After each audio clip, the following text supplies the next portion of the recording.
I'm Janet Dijogo. I was born in San Francisco.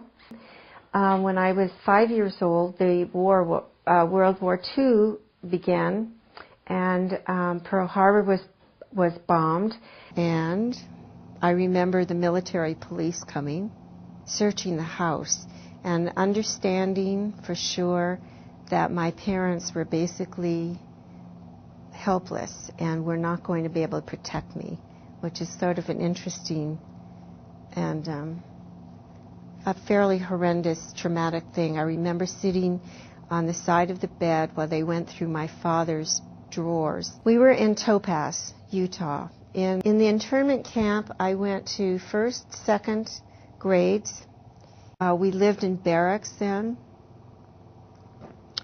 And the barracks, I remember, had the floor, they were hastily put together, and the boards had cracks in them like this. And you could look down and see the ground underneath the barracks. I think it was maybe 3 or 4 months that we were there. And then we went on trains, and I have no idea how we got on the train. I mean, where the train departed from, but it was somewhere, obviously, in the Bay Area. And by then we knew we were going to this place called Topaz, Utah, which was in the desert. And it was a long train ride. It was very hot. I stayed in Tanforan. Tanforan used to be a racetrack. So back in, we stayed there for about 6 months. And I stayed in a horse stable there because they were still building what they call relocation camps. They built 10 of those throughout the United States. And the one that I went to is called Topaz, Utah, which is located about 100 miles south of Salt Lake City, out in the desert. And so that's the first time I've been traveling so far out of the San Francisco. Well, the Topaz appeared much bigger because you're out in the big desert, so it looks like you go for miles and miles. But once you get in there, they got a barbed wire fence, so it's about a mile square.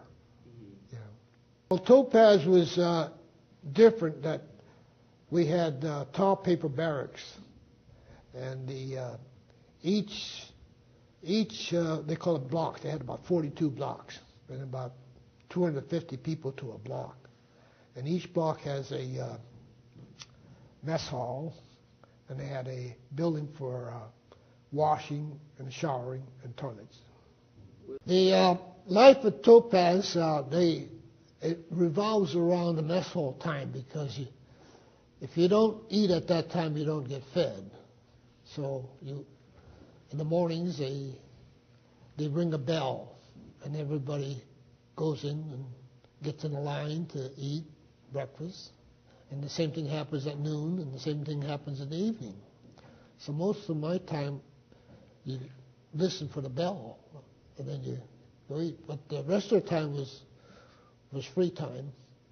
You could walk around the area, but there's really nothing to see because all the barracks are the same. And the question that was a tough one was that would you be willing to serve in the United States service?